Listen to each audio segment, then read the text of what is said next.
Actor come ಸಾಮಾಜಿಕ ಹೋರಾಟಗಾರ come ಅದು ಕಮ್ ಇದು ಅಂತೆಲ್ಲ ಫೇಮಸ್ ಆಗಿರೋ ನಟ ಪ್ರಕಾಶ್ ರಾಜ್ ಈ ಬಾರಿ ಇನ್ನೊಂದು ಎಡವಟ್ ಮಾಡ್ಕೊಂಡಿದ್ದಾರೆ. ಜೋಕ್ ಹೇಳೋಕ್ ಹೋಗಿ joker ಆಗ್ಬಿಟ್ಟಿದ್ದಾರೆ.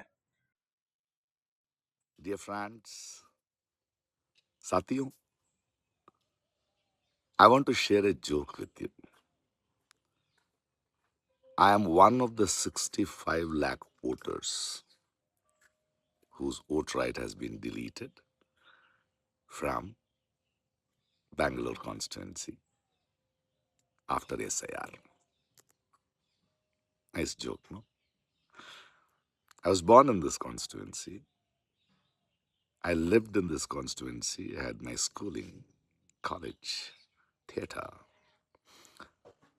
And for your kind information, I was an MP candidate of this constituency too. Well, the joke is nice. Game on. Let me see what is the process I have to go through. क्या क्या कागज दिखाना पड़ेगा to get back my voter ID. Well, game on. But one little word.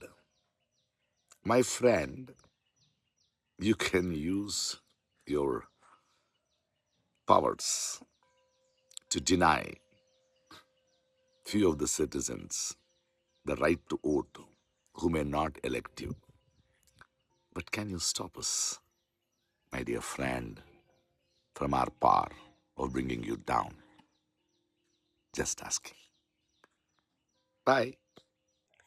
ಕೇಳಿಸ್ಕೊಂಡ್ರಲ್ಲ, election commission ನಡೆಸ್ತಾ ಇರೋ SIR ಪ್ರಕ್ರಿಯೆಯನ್ನ joke ಮಾಡೋಕೆ ಹೋಗಿ ಜೋಕರ್ ಆಗ್ಬಿಟ್ಟಿದ್ದಾರೆ ಪ್ರಕಾಶ್ ರೈ ಅಲಿಯಾಸ್ ಪ್ರಕಾಶ್ ರಾಜ್.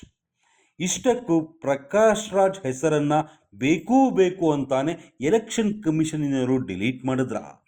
ಪ್ರಕಾಶ್ ರೈ ಹೆಸರು ಬೇರೆ aunty Modi ಲಿಸ್ಟ್ನಲ್ಲಿದೆ.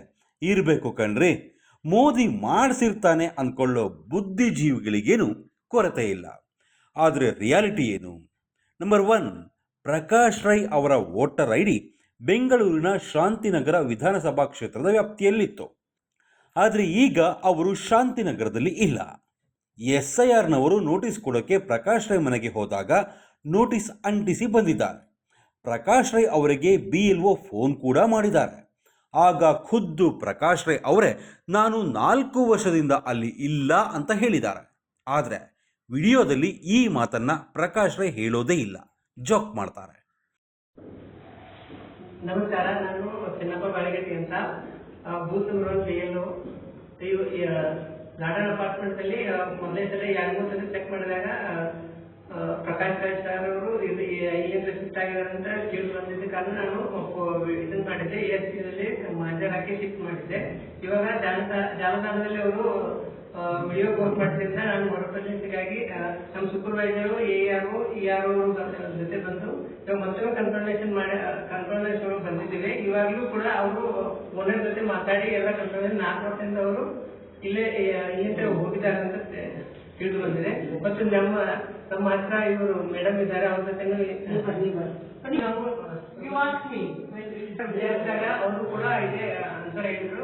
Madam No, he was left after he was here when the election was there. It's 4 years since he left and there are other people living here. It is given for rent. Prakash has left our building nearly 3-4 years back. Okay. Thank you.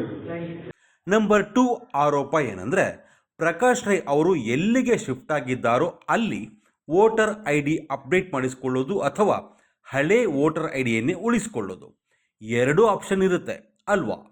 Prakash Rai ಅವರು ಅದ್ಯಾವುದನ್ನು ಕೂಡ BLO ಜೊತೆ ಮಾಡಿಲ್ಲ.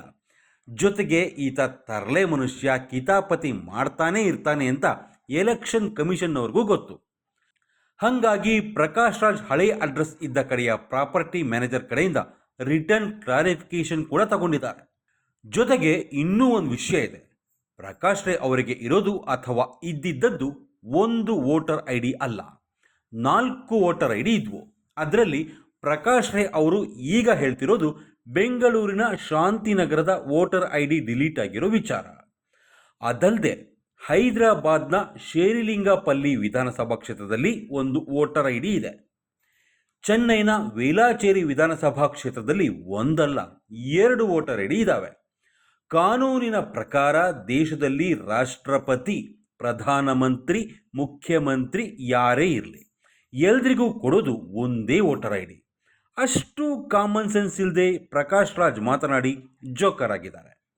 ಇಷ್ಟೂ voter ಐಡಿಗಳಲ್ಲಿ ತಮಿಳುನಾಡಿನ ವೇಲಾಚೇರಿ voter ಐಡಿಯನ್ನು election ಕಮಿಷನ್ನಿಗೆ surrender ಮಾಡಿದ್ದಾರಂತೆ. ಹಾಗಂತ ಕೋರ್ಟ್ನಲ್ಲಿ ಪ್ರಕಾಶ್ ರೈ ಪರ ವಕೀಲರು ಹೇಳಿದ್ದಾರೆ. ಆ ಕೇಸ್ನಲ್ಲಿ ಅವರು ಕಳೆದ ಜುಲೈನಲ್ಲಿ ಬೆಂಗಳೂರು ಕೋರ್ಟಲ್ಲಿ 4,000 ರೂಪಾಯಿ ಸೆಕ್ಯೂರಿಟಿ ಕಟ್ಟಿ ಷರತ್ತುಬದ್ಧ ಜಾಮೀನನ್ನು ಪಡ್ಕೊಂಡಿದ್ದಾರೆ.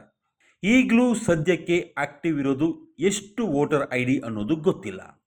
ಪ್ರಕಾಶ್ ರೈ ಹುಟ್ಟಿದ್ದು ಬೆಂಗಳೂರಿನಲ್ಲಿ, ಲೋಕಸಭೆ ಎಲೆಕ್ಷನ್ನಿಗೆ ಕಂಟೆಸ್ಟ್ ಮಾಡಿದ್ರು ಅನ್ನೋದು ಗೊತ್ತು. ಹಾಗಂತ ಅವ್ರಿಗೇನು ಸ್ಪೆಷಲ್ ಕಾನೂನು ಇರೋದಿಲ್ಲ ಅಲ್ವಾ? ಅಟ್ಲೀಸ್ಟ್ ಫೋನ್ನಲ್ಲಿ ಮಾಹಿತಿ ಕೇಳಿದಾಗ ಕೇಳಬಹುದಿತ್ತು. ಬೆಂಗಳೂರಿನಲ್ಲೇ ಹಲವು ಕಾರ್ಯಕ್ರಮಗಳಿಗೆ ಬಂದು ಹೋಗಿರೋ ಪ್ರಕಾಶ್ ರೈ ಒಂದೇ ಒಂದ್ಸಲ ತನಗೆ ಫೋನ್ ಮಾಡಿದ್ದ ಅದೇ BLOಗೆ ಫೋನ್ ಮಾಡಿ ಮೀಟ್ ಮಾಡಿದ್ರು ಕ್ಲಿಯರ್ ಆಗ್ತಿದ್ದ ಕಥೆ ಇದು. ಅಂದಹಾಗೆ ಪ್ರಕಾಶ್ ರಾಜ್ ಮನೆಗೆ ಹೋಗಿದ್ದ ಅಧಿಕಾರಿಗಳು ಅಲ್ಲಿಂದಾನೇ ವಿಡಿಯೋ ಮಾಡಿ ಇಡೀ ಘಟನೆಗೆ ಸ್ಪಷ್ಟೀಕರಣ ಕೊಟ್ಟಿದ್ದಾರೆ. ಕ್ಷೇತ್ರ ಶಾಂತಿನಗರ, ಕ್ಷೇತ್ರ ಸಂಖ್ಯೆ 163, ಭಾಗ ಸಂಖ್ಯೆ 1ರ ಕ್ರಮ ಸಂಖ್ಯೆ 970 ಪ್ರಕಾಶ್ ರೈ ಅವರ ಅಡ್ರೆಸ್ಸು. ಇನ್ನೂ ಒಂದು ವಿಚಾರ, ಫಾರ್ಮ್ 6 ಕೊಟ್ಟರೆ ಅವರ ವೋಟರ್ ಐಡಿ ಈಗಲೂ ಆಕ್ಟಿವ್ ಆಗುತ್ತೆ. ಆಗ ತೆಲಂಗಾಣ, ತಮಿಳುನಾಡಿನಲ್ಲಿರೋ ವೋಟರ್ ಐಡಿಗಳು ಡಿಲೀಟ್ ಆಗ್ತವೆ. ಪಾಪ ಜನರ ನಾಲೆಡ್ಜ್ ಕೊರತೆ ಇರಬೇಕು. ಕಾಮನ್ ಸೆನ್ಸ್ ಇಲ್ಲದ ರೀತಿ ಮಾತನಾಡಿನೇ ಜೋಕರ್ ಆಗ್ತಿದ್ದಾರೆ ನ್ಯಾಷನಲ್ ಅವಾರ್ಡ್ ವಿನ್ನಿಂಗ್ ಆಕ್ಟರ್.